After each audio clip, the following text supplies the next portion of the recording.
So hello everyone, greetings of the day. मैं रवि तिवारी। जैसा कि एजेई फाउंडेशन के इस यूट्यूब सेशंस में हम लोगों ने डिस्कस किया, कुछ कुछ क्वेश्चंस कॉन्सेप्ट थ्रू क्वेश्चन हम लोग डिस्कस करते जा रहे हैं। और आज के सेशन में डे 7 है और आइडियल ट्रांसफॉर्मर के बारे में डिस्कशन करेंगे, राइट। और यूजफुल होने वाला है ये SSC JE, RRB JE, all PSU exam and state AE JE exams के लिए जो प्रिपेयर कर रहे हैं वो एस्पिरेंट्स इन सेशन को देख सकते हैं। तो चलिए आज का सेशन हम लोग स्टार्ट करते हैं।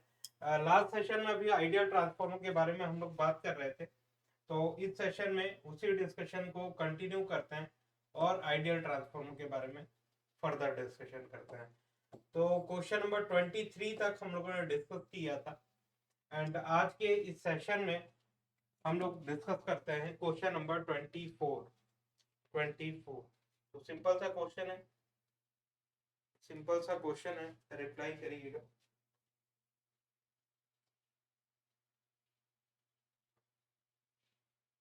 ठीक है।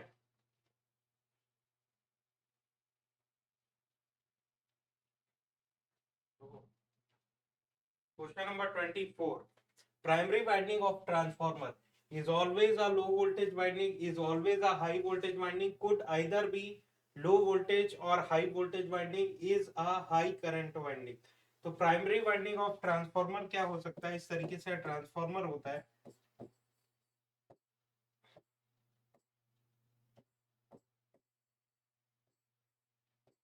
अगर ये स्टेप अप ट्रांसफॉर्मर है और अगर ये स्टेप डाउन ट्रांसफॉर्मर है, स्टेप डाउन ट्रांसफॉर्मर है,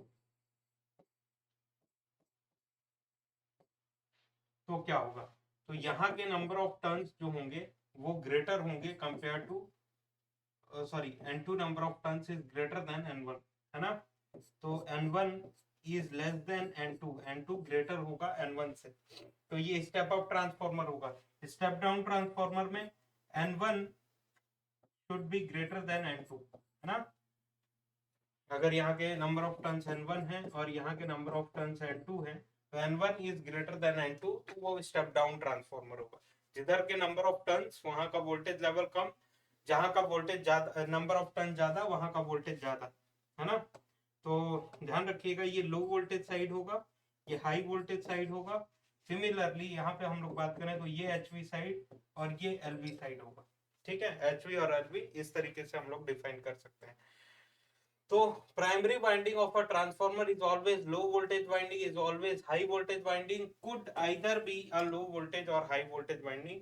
क्योंकि ट्रांसफॉर्मर ही एक ऐसा इलेक्ट्रिकल मशीन है जो कि बाइलेटरल होता है to the level of practice. Practical level पे अगर हम लोग बात करें पावर सिस्टम में, तो ट्रांसफॉर्मर्स जो होते हैं वो बाई डायरेक्शनल कंडक्ट कर सकते हैं, कि प्राइमरी और सेकेंडरी उनके लिए फिक्स नहीं होता है ना। सपोज करिए किसी इंस्टेंट ऑफ टाइम पे एलवी बाइंडिंग जो है वो प्राइमरी है और एचवी बाइंडिंग जो है वो सेकेंडरी। ठीक है। फिर ऐसा भी हो सकता है कि सप्लाई इधर से दीजिए और इधर के लोड को रिक्वायरमेंट है, तो प्राइमरी क्या हो जाएगा? एचवी साइड, और सेकेंडरी हो जाएगा एलवी साइड। तो ये ट्रांसफॉर्मर में प्रैक्टिकल लेवल पे चेंज होता रहता है। प्राइमरी और सेकेंडरी ट्रांसफॉर्मर में फिक्स नहीं होते। एचवी और एलवी फिक्स होगा, लेकिन प्राइमरी और सेकेंडरी फिक्स नहीं होते। तो इसको और भी थोड़ा डिटेल डिस्कशन करें अगर, तो ध्यान रखिएगा पावर सिस्टम के सिंगल लाइन डायग्राम के बारे में बात करते हैं।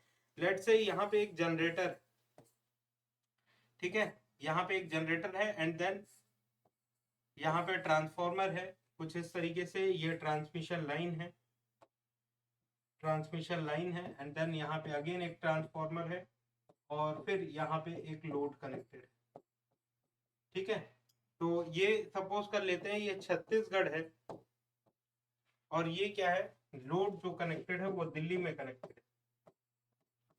लोड जो है वो दिल्ली में कनेक्टेड है। तो छत्तीसगढ़ में भी कुछ लोड्स होंगे, कुछ लोड होगा, तो यहाँ पे भी लोड होगा, इसका लोकल लोड छत्तीसगढ़ का। तो ये इस तरीके से सिंगल लाइन डायग्राम हम लोगों ने ड्रॉ किया हुआ है।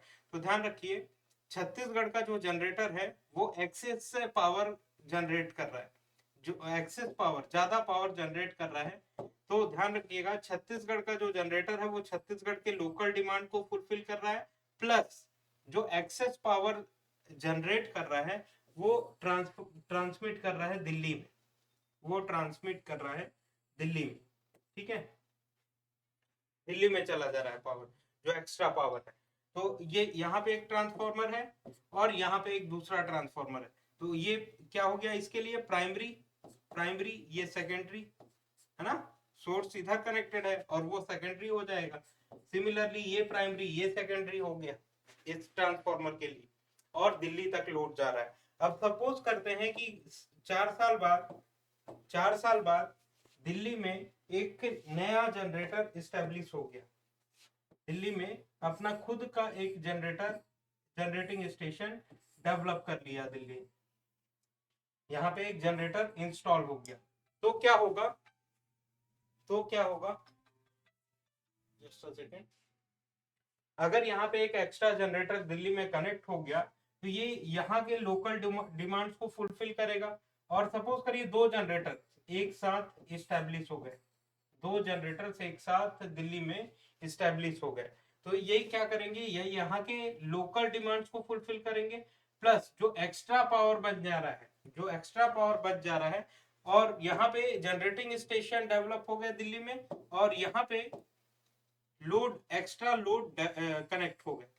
छत्तीसगढ़ में डे बाय डे क्या हो रहा है, इंडस्ट्रीज बढ़ती चली जा रही हैं, तो लोड का डिमांड यहाँ पे बढ़ गया, ठीक है, यहाँ पे लोड का डिमांड छत्तीसगढ़ में बढ़ गया।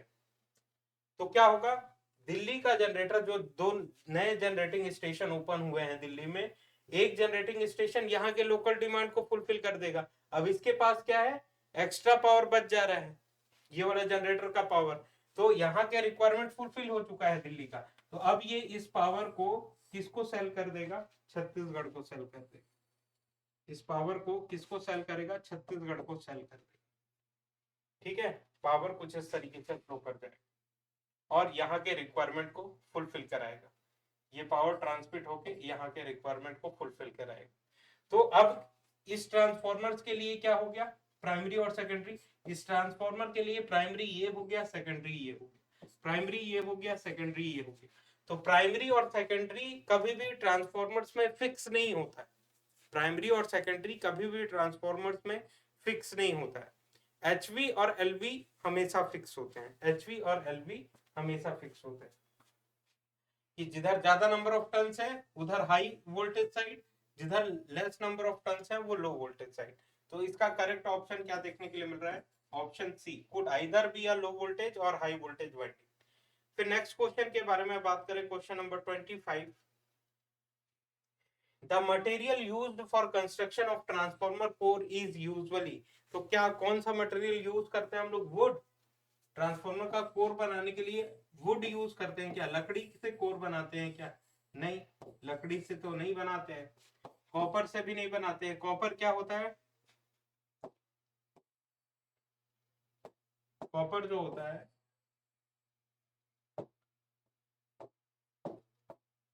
ये ये क्या होता है, non magnetic material, non magnetic.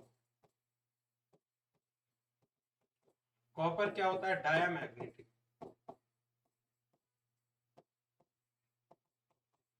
और एल्यूमिनियम क्या होता है, पैरामैग्नेटिक।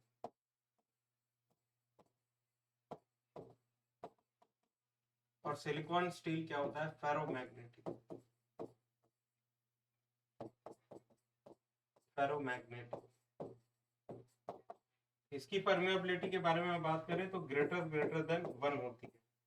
पैरामैग्नेटिक मटेरियल की रिलेटिव परमेबिलिटी लेस देन 1 होती है, डायमैग्नेटिक मटेरियल की स्लाइटली ग्रेटर देन 1 होती है ना। तो यहाँ पे इक्वल भी अप्रोक्सीमेटली लिख सकते हैं, है ना, कुछ इस तरीके से। नॉन मैग्नेटिक मटेरियल की relative permeability always equal to 1 होती है। तो बताइए किससे आप बनाएंगे ट्रांसफार्मर का कोर, सिलिकॉन स्टील आप चूज करते हैं ट्रांसफार्मर का कोर बनाने के लिए। तो डिफरेंट मटेरियल्स है, किस तरीके के मटेरियल कैसे बिहेव करते हैं, ये सब चीजों के बारे में आपको आइडिया होना चाहिए, है ना। फिर नेक्स्ट क्वेश्चन कुछ इस तरीके से है, question number 26, in a transformer the angle between magnetizing flux and the supply voltage, angle between magnetizing flux और सप्लाइड वोल्टेज के बारे में आपसे पूछ रहा है। तो magnetizing flux leads the supply voltage by 90 degree, magnetizing flux and the supply voltage will be in phase, supply voltage lags the flux by 90 degree, magnetizing flux lags the supply voltage by 90 degree। तो supply voltage से क्या करता है, magnetizing flux 90 degree lagging position पे होता है, 90 degree lagging position पे होता है। हम लोग जब जनरल फेजर डायग्राम ड्रॉ करते हैं ट्रांसफार्मर का, तो कैसे ड्रॉ करते हैं, दिस इज आपका मैग्नेटाइजिंग फ्लक्स फाई नॉट, है ना, और E1 E2 यहाँ पे ड्रॉ करते हैं, दिस इज E1 एंड यहीं पे E2 भी ड्रॉ करते हैं, है ना। तो E1 इज इक्वल टू क्या होता है, V1 सप्लाइड वोल्टेज, और ये टर्मिनल वोल्टेज, और ये एंगल जो होता है, जो जनरल फेजर डायग्राम ड्रॉ किया जाता है, दिस एंगल इज 90 डिग्री। आई बात समझ में। अब आई नॉट कहाँ पे होता है, आई नॉट अगर आइडियल ट्रांसफार्मर में हम लोग बात कर रहे थे, तो आइडियल ट्रांसफार्मर का जब डेफिनेशन लिखते हैं हम लोग, तो वहां पे नॉन लीनियरिटी को इग्नोर कर देते हैं, कंसिडर नहीं करते हैं आइडियल ट्रांसफार्मर में। लेकिन प्रैक्टिकल ट्रांसफार्मर में because of BH curve and BH loop, no load current of the transformer leads the operating flux phi naught by an angle, small angle called alpha, known as hysteretic angle, hysteretic angle। तो I not अगर practical transformer का आप draw करना चाह रहे हैं, तो E1 is equal to V1 नहीं लिखेंगे, फिर यहाँ पे वोल्टेजेस में भी चेंजेस होगा, और प्रैक्टिकल ट्रांसफॉर्मर में I नॉट जो होता है वो ऑलवेज लीड करता है। यहाँ पे का जो एंगल होता है उसको हम लोग कहते हैं alpha, this angle is alpha, hysteretic angle, है ना। तब जाके हम लोग आई नॉट के दो कंपोनेंट्स लेते हैं, दो कंपोनेंट्स लेते हैं, एक ये वाला कंपोनेंट जो होता है वो आई डब्ल्यू होता है, और ये वाला कंपोनेंट जो होता है वो आई म्यू कहलाता है, म्यू, है ना। और अगर प्रैक्टिकल ट्रांसफार्मर लिख रहे हैं यहाँ पे E1 E2 ही सिर्फ लिखिए, V1 V2 मत लिखिए, है ना, क्योंकि E1 is equal to E2 नहीं होता है प्रैक्टिकल ट्रांसफार्मर। यहाँ पे जो सप्लाई दे रहे हैं V1 और यहाँ का जो वोल्टेज है E1, इन दोनों के बीच में winding resistance and leakage reactance आता है प्रैक्टिकल ट्रांसफार्मर में। तो V1 is equal to E1 लिखा जा सकता है क्या, नहीं लिखा जा सकता है। तो क्योंकि जेई का क्वेश्चन है, तो उतना वेल डिफाइंड क्वेश्चन नहीं दिया जाता है जेई लेवल पे या फिर एई लेवल पे, जबकि जो स्टैंडर्ड एग्जाम्स है जैसे इंजीनियरिंग सर्विसेज का एग्जाम हो गया या फिर गेट वगैरह का एग्जाम हो गया, वहां पे एक एक चीज डिफाइन किया जाता है क्वेश्चन, एक एक चीज, है ना। ऐसा नहीं है कि डेटा सफिशिएंट नहीं है आप सॉल्व ना कर पाए, तो यहाँ पे उतनी क्लियरिटी नहीं दी जाती है क्वेश्चन, तो कुछ भी पूछ लिया जाता है। तो ध्यान रखिएगा, प्रैक्टिकल ट्रांसफार्मर में V1 और E1 के बीच में डिफरेंस होता है, जबकि आइडियल ट्रांसफार्मर में V1 is equal to E1 लिखते हैं, क्योंकि बाइंडिंग का रेजिस्टेंस और लीकेज फ्लक्स वगैरह हम लोग कंसिडर नहीं करते हैं। तो ये डिफरेंसेस होता है आइडियल एंड प्रैक्टिकल ट्रांसफार्मर में। तो magnetizing flux lags the supply voltage, supplied voltage अगर इसको माने तो मैग्नेटाइजिंग फ्लक्स क्या है, 90 डिग्री लैगिंग पोजीशन पे है। तो option D is correct, option D is correct, simple सा क्वेश्चन है। फिर next, a single phase transformer is designed to operate at 240/120 volt 50 hertz, है ना। single phase transformer is designed to operate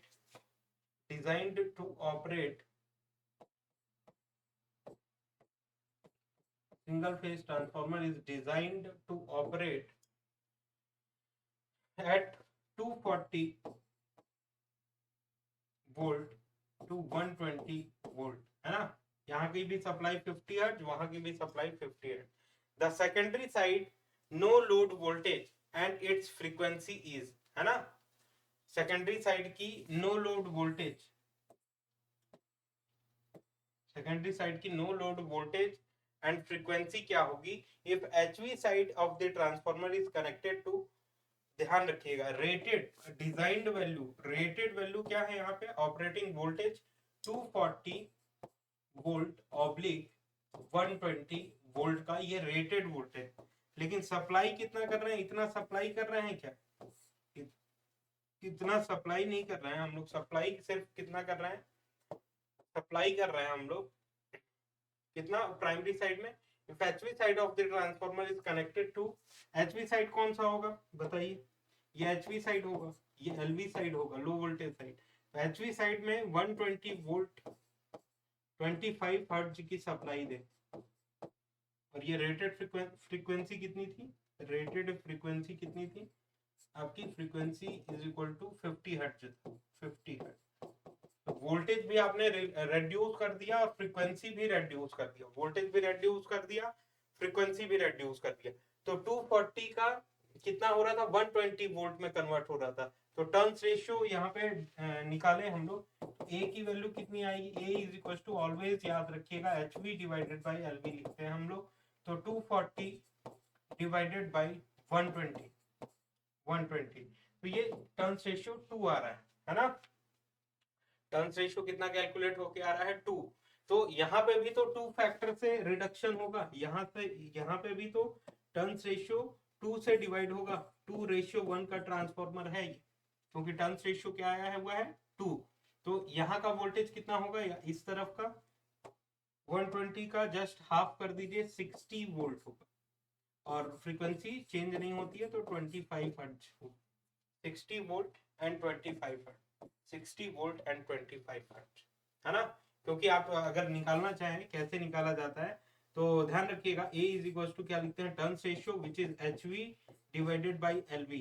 HV की value क्या है 120, LV की value आपको फाइंड आउट करना है, low voltage is equal to number of turns. तो क्या लिखते हैं आप, N1 divided by N2, N1 divided by N2 जिसकी वैल्यू आई हुई है 2, है ना 2। तो LV वोल्टेज कितना आ जाएगा, LV साइड का वोल्टेज, इसको इधर ले जाइए और ये 2 डिवाइडेड बाई 1 लिख सकते हैं ना इसको, 2 डिवाइडेड बाई 1, तो LV उधर चला गया, 1 डिवाइडेड बाई 2, तो 120 divided by 2 which is 60 volt आ जाएगा आपका LV का वोल्टेज। और फ्रीक्वेंसी कितनी होगी 25 हर्ट्ज, क्योंकि ट्रांसफार्मर जो है कांस्टेंट फ्रीक्वेंसी डिवाइस होता है, फ्रीक्वेंसी को एक प्राइमरी सर्किट से सेकेंडरी सर्किट में चेंज नहीं करता है। अगर फ्रीक्वेंसी आपने 60 हर्ट्ज प्राइमरी साइड में सप्लाई किया तो सेकेंडरी साइड में भी 60 हर्ट्ज देखने के लिए मिलेगा।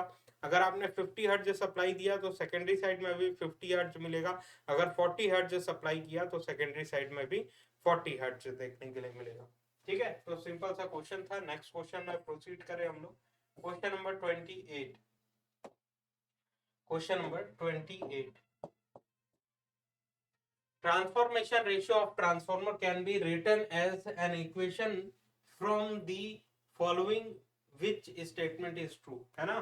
तो transformation ratio, turns ratio HV is equals to HV divided by LV, तो ये E1 divided by E2 is equal to N1 divided by N2 is equal to I2 divided by I1 लिखते हैं हम लोग। तो इसमें से देखिए कौन सा मैच कर रहा है। तो यहाँ पे N1 और I1, number of turns is directly proportional to, अगर ये आपका step down transformer, step down ना ट्रांसफॉर्मर, तो नंबर ऑफ टर्न्स क्या है, डायरेक्टली प्रोपोर्शनल टू वोल्टेज होते हैं, और current is inversely proportional to number of turns, current is inversely proportional to number of turn. इसको अपोजिट लिख सकते हैं कुछ इस तरीके से, जो ज्यादा बेटर हो। Voltage is directly proportional to number of turns and current is inversely proportional to number of turns, number of turn. तो ध्यान रखिएगा, N1 है, यहाँ पे I2 है, ये करेक्ट हो सकता है। N1 है, यहाँ पे I1 है, ये तो बिल्कुल भी करेक्ट नहीं होगा। V1 है और यहाँ पे N2 है, ये भी नहीं कनेक्ट होगा, क्योंकि डायरेक्ट रिलेशन होता है ना, यहाँ पे इनडायरेक्ट रिलेशन है। यहाँ पे क्या है, डायरेक्ट रिलेशन है, जबकि यहाँ पे इनडायरेक्ट रिलेशन होता है। अब V1 I1 तो ये भी इनडायरेक्ट होगा, क्योंकि वोल्टेज और करंट में भी इनवर्स रिलेशन होता है। तो option A is correct, option A is correct, यहाँ पे ये करेक्ट ऑप्शन हो। फिर next question, question number 29। In the case of step down transformer current in the secondary is, है ना, in case of step down transformer, step down transformer के case में current in the secondary is, current in secondary winding आपसे पूछा हुआ है। Step down transformer, तो step down का क्या मतलब है, एचवी साइड प्राइमरी में है और सेकेंडरी साइड में लो वोल्टेज साइड है ना। एचवी किस में कनेक्टेड है, ये प्राइमरी है, और secondary side low voltage side, secondary side low voltage side, ठीक है। तो करंट इन दी सेकेंडरी आपसे पूछा हुआ है, तो वोल्टेज यहाँ प्राइमरी का हाई होगा, वोल्टेज यहाँ का लो होगा, करंट यहाँ का लेस होगा, करंट यहाँ का ज्यादा होगा, ठीक है। तो more than the current in the primary, current in the secondary is more than the current in the primary step down transformer में, ऑप्शन ए इज करेक्ट, ठीक है। फिर आगे जितने भी क्वेश्चन ऑप्शंस है वो गलत है। फिर नेक्स्ट क्वेश्चन है, सिंपल से क्वेश्चन है, क्वेश्चन नंबर 30, क्वेश्चन नंबर 30, तो इसका आंसर बताइएगा क्या होगा, आप लोग बताइएगा।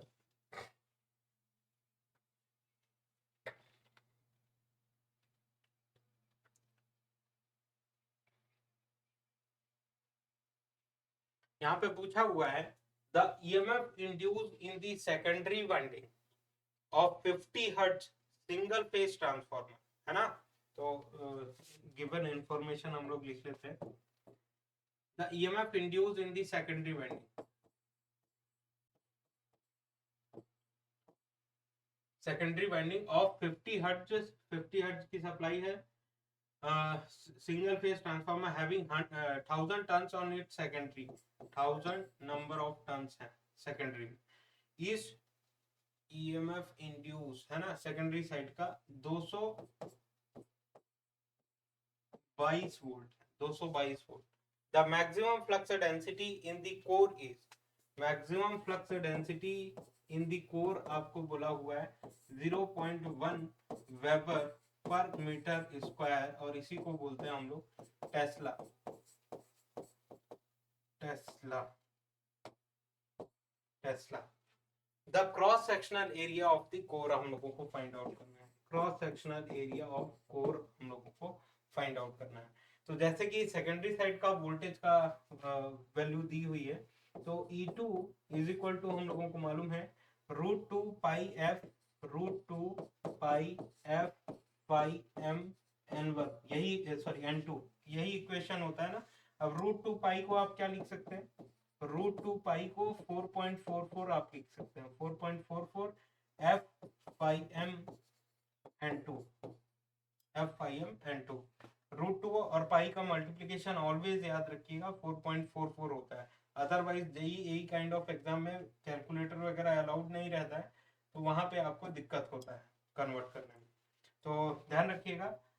क्योंकि हम लोगों को मालूम है ये फ्लक्स डेंसिटी, फ्लक्स डेंसिटी का क्या फॉर्मूला होता है, flux passing per unit area of cross section, flux passing per unit area of cross section, तो दिस इज वेबर पर मीटर स्क्वायर ना, वेबर पर metre square, flux passing per unit area of cross section, तो flux is equal to B multiplied with A लिख सकते हैं क्या हम लोग, 4.44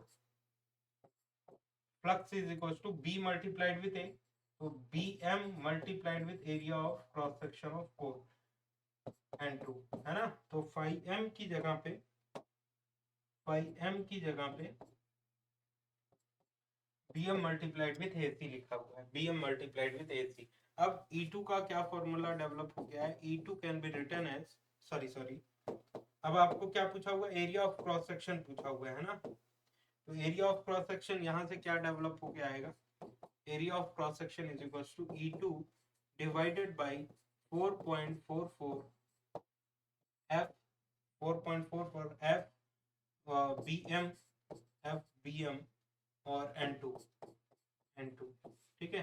तो E2 की क्या वैल्यू थी भाई, 222 डिवाइडेड बाय 4.44, फ्रीक्वेंसी की क्या वैल्यू है, कितनी हर्ट्ज की फ्रीक्वेंसी थी, 50 हर्ट्ज, 50, फ्लक्स डेंसिटी की वैल्यू 0.1 वेबर पर metre square, number of turn secondary side में 1000, तो इसको सॉल्व करिए, तो आंसर आपको मिल रहा है इसको सॉल्व करने पे 0.01 metre square, 0.01 metre square. Option B is correct, option B is correct, option B यहाँ पे करेक्ट होगा।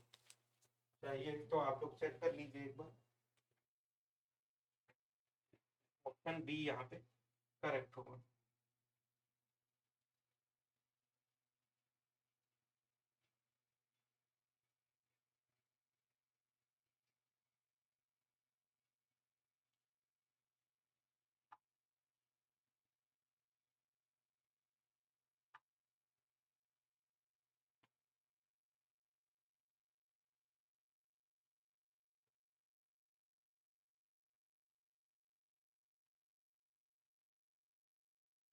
बताइएगा।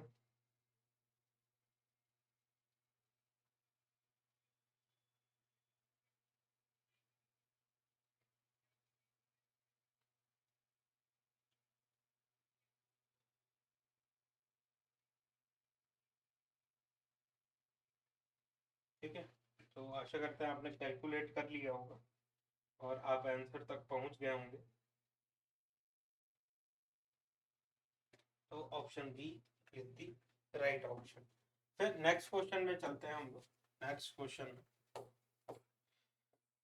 Question number 31।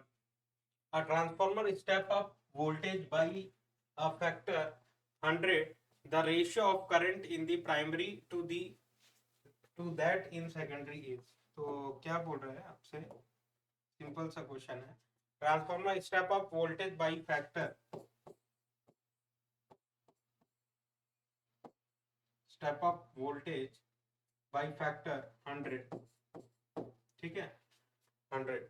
The ratio of current इन, तो स्टेप अप ट्रांसफार्मर है तो 1:100 का ट्रांसफार्मर है, ये ऐसा कह रहा है ना।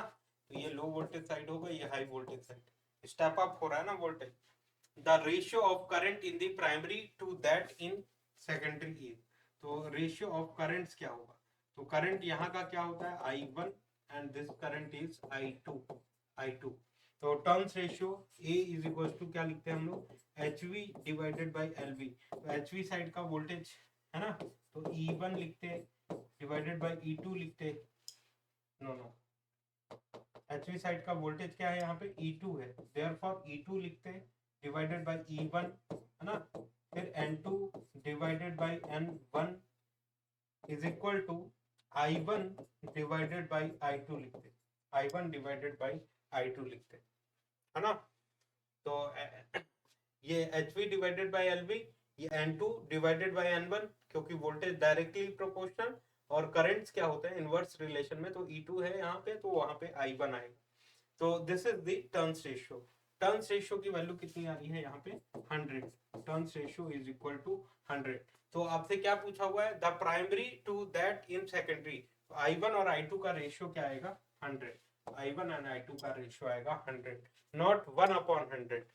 1/100 नहीं आएगा यहाँ पे, 100 आएगा, ठीक है। जबकि वोल्टेज का रेशियो क्या है 1:100, 1:100।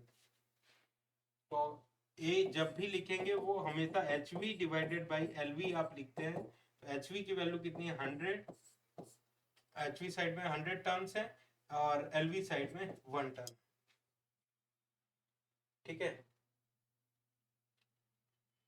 तो अगर आप HV और LV लेके चलेंगे तो कभी भी डाउट नहीं आएगा, और आप प्राइमरी और सेकेंडरी का रेशियो लेके चलेंगे तो हमेशा डाउट आएगा। Option B is correct, option B is correct. फिर next question, next question, next question.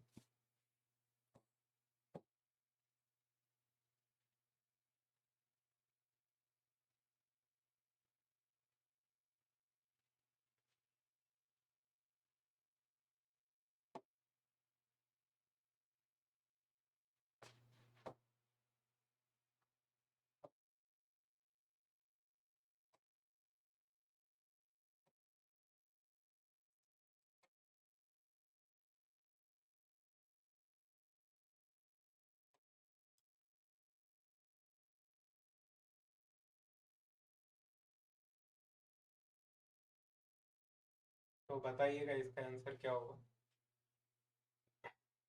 इस क्वेश्चन का क्या आंसर होगा।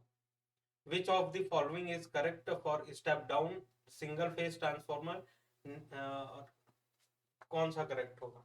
Input volt ampere is less than output volt ampere, input volt ampere is equal to output volt ampere. तो इनमें से कौन सा करेक्ट होगा। आशा करते हैं आपको दिख रहा होगा ना प्रॉपरली, ना दिख रहा हो तो फिर जूम करें आप।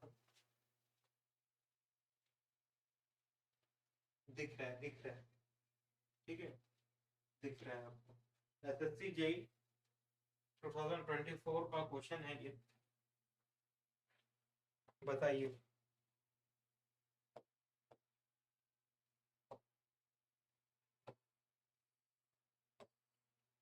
नाउ इट इज फाइन, बताइए इसका आंसर क्या होगा। Which of the following is correct, which of the following is correct for a step down single phase transformer.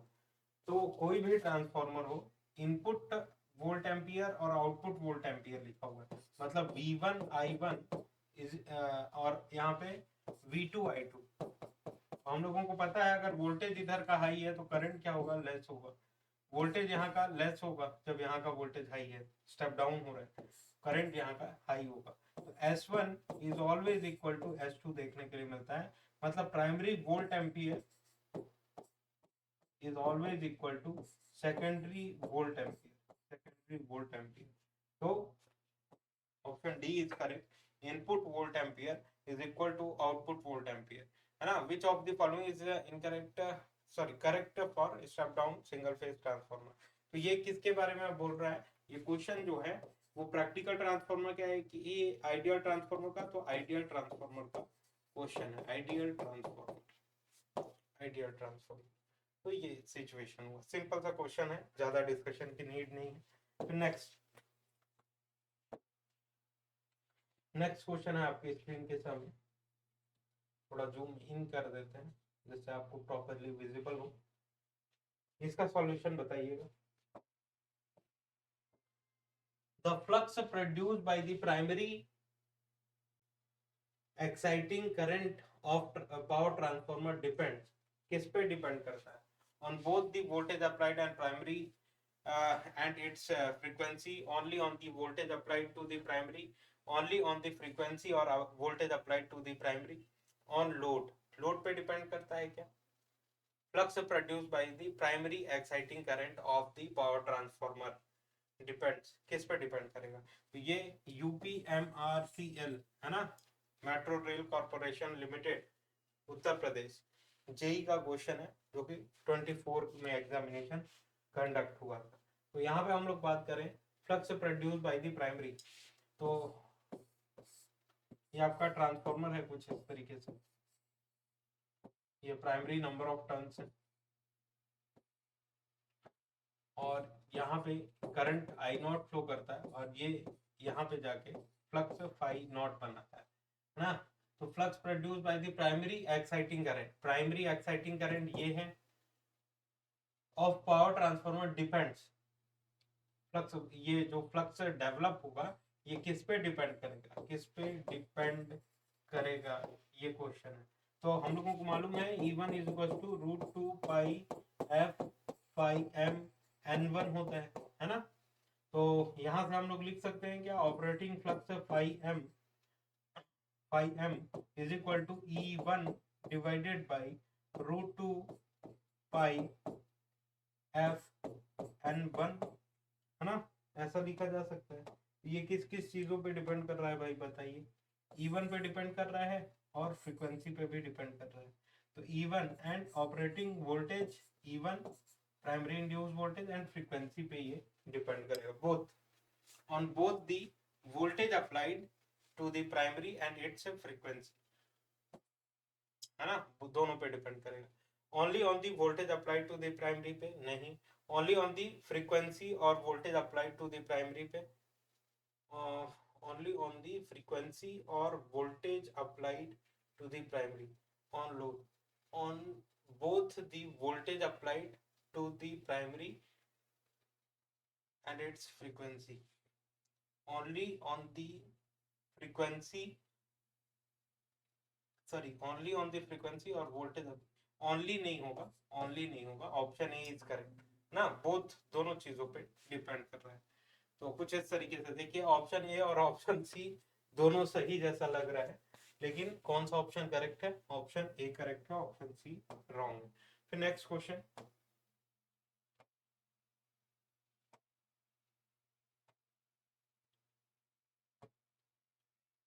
Under no load condition of transformer, under no load condition of transformer, question पूछा गया है आपसे, कहाँ गया है?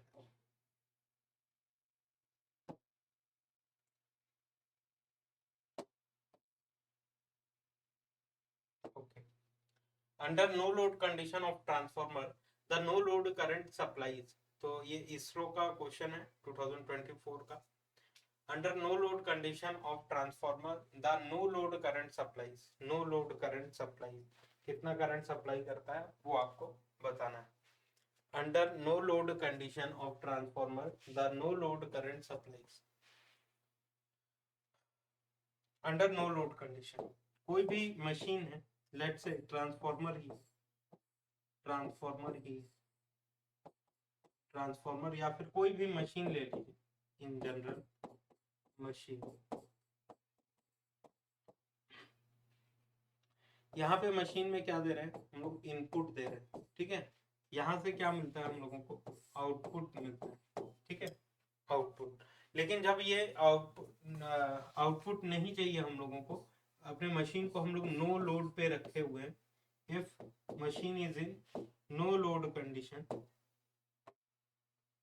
Machine is in no load condition, no load condition, तो output होगा क्या? नहीं, आउटपुट नहीं मिल रहा है, नो लोड है, ओपन सर्किट है लोड, तो आउटपुट नहीं मिलेगा। तो ये इनपुट किस में जाएगा, किस चीज में यूटिलाइज होगा?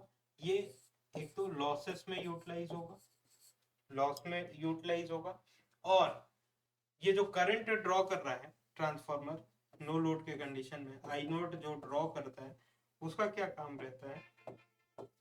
उसका काम रहता है ट्रांसफार्मर के कोर में या मशीन के कोर में ऑपरेटिंग फ्लक्स को सेटअप करना, है ना। करंट ड्रॉ करेगा तो फ्लक्स सेटअप होगा। तो इस नो लोड के कंडीशन में no load current of the transformer का ये काम रहता है कि इस फ्लक्स को ट्रांसफार्मर के कोर में सेटअप करना, और जो नो लोड कंडीशन में लॉसेस हैं उनको सेटिस्फाई करना, है ना। नो लोड कंडीशन में जो लॉसेस हैं उनको सेटिस्फाई करना। तो input is equal to input no load current का क्या काम है? दो काम है ना, ये समझ में आ गया। तो इसी के ध्यान में रखते हुए no load current of the transformer को दो पार्ट में डिवाइड करते हैं हम लोग। एक होता है मैग्नेटाइजिंग करंट कंपोनेंट और एक होता है लॉस कंपोनेंट और वॉट कंपोनेंट। इसको क्या बोलते हैं हम लोग? Watt component, loss component, active component, working component of no load current. जबकि इसका क्या नाम होता है, इस वाले का क्या नाम होता है? Magnetising current component of no load current.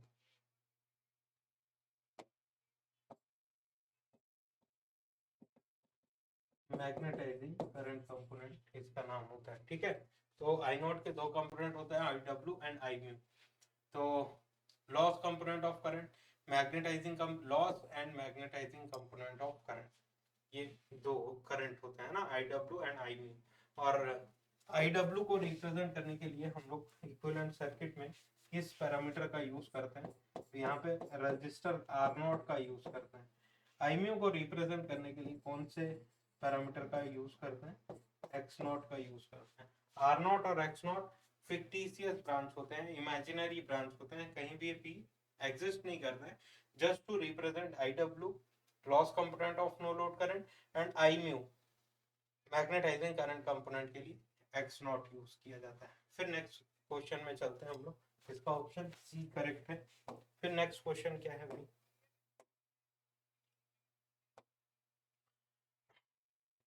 इसको बताइए क्या होगा इसका आंसर? बताइए which transformer is used to supply a distribution circuit having no motors connected to it? No motors connected to it, बताइए। कहीं से भी क्वेश्चन पूछ देता है जेईई के एग्जाम में। ये एनएचपीसी जेई का 2023 शिफ्ट 2 का पेपर है ना, तो ध्यान रखिएगा। कहीं से भी पूछ देता है जेईई में, कोई स्टैंडर्ड नहीं। तो which transformer is used to supply a distribution circuit having no motors connected to it? तो ध्यान रखिएगा यहाँ पे which ट्रांसफॉर्मर पूछा हुआ है ना, which ट्रांसफॉर्मर, और ऑप्शन में दिया हुआ है pad mounted transformer. Pad mounted मतलब ये माउंटिंग के बारे में बात कर रहा है कि जब आप ट्रांसफॉर्मर रखेंगे तो किसके ऊपर रखेंगे। कभी कभी आपने देखा होगा अपने घर के आसपास इस तरीके से कंक्रीट के ऊपर में ट्रांसफॉर्मर रखा जाता है, कंक्रीट के ऊपर में ट्रांसफॉर्मर रखा जाता है। कभी कभी आपने देखा होगा इस तरीके से टावर रहता है और टावर में हाइट में यहाँ पे ट्रांसफॉर्मर इंस्टॉल रहता है। तो ये माउंटिंग से रिलेटेड है ना, पैड माउंटिंग ट्रांसफॉर्मर। तो ये टाइप ऑफ ट्रांसफॉर्मर नहीं है, ये इंस्टॉलेशन का टाइप है। ये क्या है, पैड माउंटेड ट्रांसफॉर्मर। ये इंस्टॉलेशन का टाइप है, किस तरीके से इंस्टॉल कर रहा है, इंस्टॉलेशन टाइप। तो ये ऑप्शन तो करेक्ट नहीं है, ठीक है। फिर आइसोलेशन ट्रांसफॉर्मर, पल्स ट्रांसफॉर्मर और लाइटनिंग ट्रांसफॉर्मर। आइसोलेशन ट्रांसफॉर्मर क्या रहता है, isolation transformer just to isolate the circuit, primary और सेकेंडरी सर्किट को एक दूसरे से आइसोलेट करने के लिए इसका यूज करते हैं। और इसका टर्न्स रेशियो 1:1 होता है, मतलब वोल्टेजेस को स्टेप अप और स्टेप डाउन करने के लिए नहीं यूज किया जाता है। बस प्राइमरी सर्किट और सेकेंडरी सर्किट एक दूसरे से अलग रहे, इलेक्ट्रिकली कनेक्टेड ना रहे, मैग्नेटिकली कपल्ड रहे, जिससे क्या हो कि आइसोलेटेड रहेंगे जब प्राइमरी और सेकेंडरी सर्किट एक दूसरे से। तो इधर सिग्नल सर्किट है और इधर पावर सर्किट।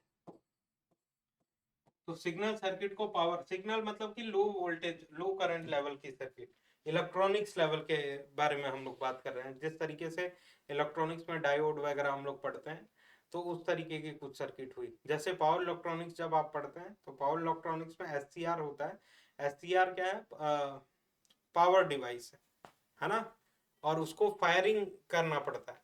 तो फायरिंग पल्स देने के लिए पल्स ट्रांसफार्मर या आइसोलेशन ट्रांसफार्मर हम लोग यूज करते हैं, जो कि फायरिंग देते हैं सिग्नल सर्किट का यूज करके। तो सिग्नल सर्किट पावर सर्किट से, हाई वोल्टेज और हाई करंट सर्किट से अलग रहे। अदरवाइज क्या होगा, अगर ये सिग्नल सर्किट है तो सारे वोल्टेज और करंट तो उधर ही पास हो जाएंगे ना। उसी चीज को रोकने के लिए यहाँ पे आइसोलेशन ट्रांसफार्मर यूज करते हैं और ये पल्स ट्रांसफार्मर यूज करते हैं। और तो ये भी ऑप्शंस एलिमिनेट हो गए, इसके ऑप्शन भी नहीं होंगे। तो बच गया option B which is lightning transformer.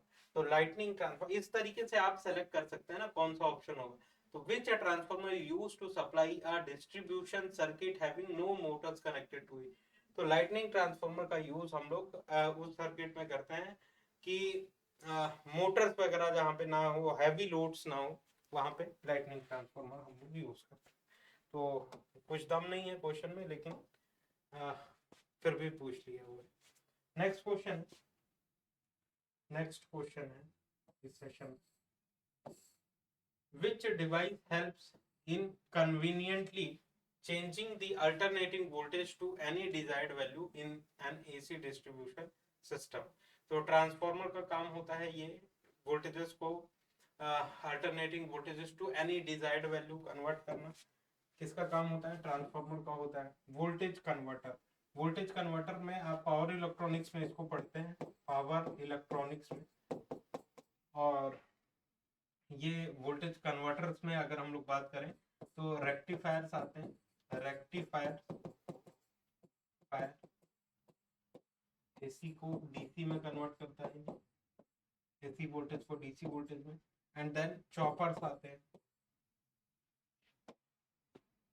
Choppers ये डीसी को डीसी में कन्वर्ट करता है, फिक्स डीसी को पल्सेटिव वेरिएबल डीसी में कन्वर्ट करता है ना। तो ये voltage converters.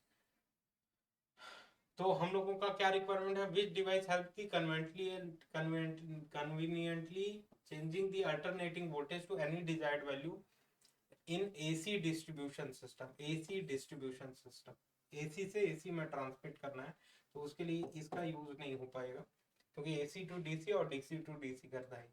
AC voltage controllers और एसी रेगुलेटर्स, है ना, इन दोनों का काम सेम ही होता है, एसी वोल्टेजेस को कंट्रोल करना। मतलब कि अगर आप एसी इनपुट यहाँ पे दिए हुए हैं, तो ये वोल्टेज के फिक्स्ड एसी दिया हुआ है,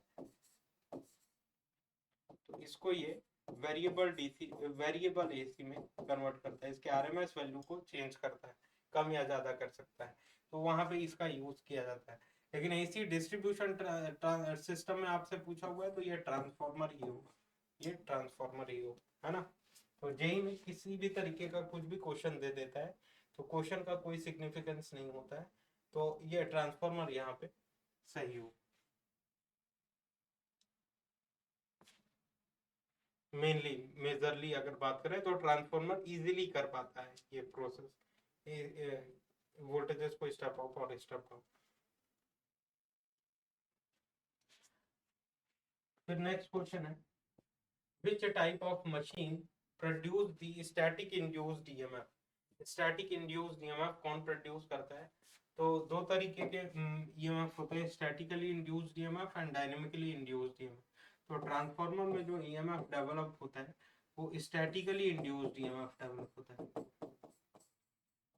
जबकि रोटेटिंग मशीन में, इन तीनों मशीन्स में डायनेमिकली इंड्यूस्ड ईएमएफ डेवलप होता है। कैसे डायनेमिकली, मतलब एक कंडक्टर और फील्ड होता है, मैग्नेटिक फील्ड, दो ही चीजें होती है वोल्टेज डेवलप करने के लिए। N to S flux line जा रही है, तो यहाँ पे क्या होता है, यहाँ पे कंडक्टर अगर रखा हुआ है, ये कंडक्टर, तो ये कंडक्टर इस तरीके से ये अपने स्पेस में रोटेट करेगा, ये फ्लक्स को कट करेगा, तब जाके यहाँ पे वोल्टेजेस इंड्यूस होगा। ऐसे वोल्टेजेस को डायनेमिकली इंड्यूस वोल्टेज कहते हैं, जो कि इन तीनों मशीन में पॉसिबल है।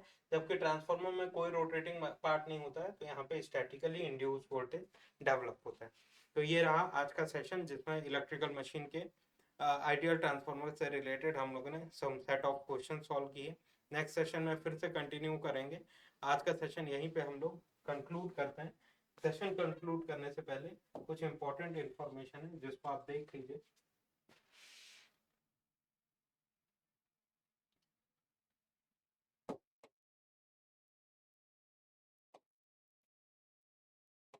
इम्पोर्टेंट इंफॉर्मेशन है कि एजेई फाउंडेशन बैच, है ना, एजेई फाउंडेशन बैच 12 मंथ का प्रोग्राम है, लॉन्ग टर्म बैच है, ऑफलाइन मोड में आपका ये रनिंग है भिलाई सेंटर में, जहाँ पे SSC JE, RRB JE, all PSU exam, state AE JE के एग्जाम, जैसे छत्तीसगढ़ में भी आते रहते हैं सीएससीबी एई जेई के एग्जाम्स, सीजी व्यापम के एग्जाम्स, तो इन सारे एग्जाम्स के लिए, टेक्निकल एग्जाम्स के लिए ये बैच प्रिपेयर किया गया है। सब्जेक्ट एक्सपर्ट फैकल्टीज हैं, डिटेल सब्जेक्ट का कवरेज प्रोवाइड किया जा रहा है, टेक्निकल के साथ साथ नॉन टेक्निकल सिलेबस भी आपका कवर कराया जा रहा है, फ्री लाइब्रेरी फैसिलिटी भी हमारे गेट एकेडमी के कैंपस में अवेलेबल है, तो ध्यान रखिएगा इस चीज का। एजेई फाउंडेशन बैच जो है, इसकी ऑफलाइन कोर्स की जो प्राइस है वो 14,999 रुपीज है, और ऑनलाइन कोर्स की जो प्राइस है वो 6,999 रुपीज है। अगर आपको इनमें इंटरेस्ट है तो दिए गए नंबरों पे कॉल कर सकते हैं, और एड्रेस जो है जहाँ पे आके आप डेमो लेक्चर्स ले सकते हैं, वॉच कर सकते हैं, मतलब ऑफलाइन क्लास का एक्सपीरियंस कर सकते हैं, तो नरसिंह विहार कॉलोनी, कातुल बोर्ड, भिलाई, दुर्ग में आप आके ऑफलाइन सेंटर पे ऑफलाइन क्लासेस अटेंड कर सकते हैं, है ना। तो यही इन्फॉर्मेशन था, और फिर नेक्स्ट सेशन में हम लोग मिलते हैं, और डिफरेंट डिफरेंट एग्जाम्स के ट्रांसफार्मर के क्वेश्चन अगेन डिस्कस करेंगे। इस तरीके से अपने इस सीरीज को कंटिन्यू करेंगे। तो thank you very much, very very all the best, अच्छे से प्रिपेयर करिए, हेल्थी रहिए।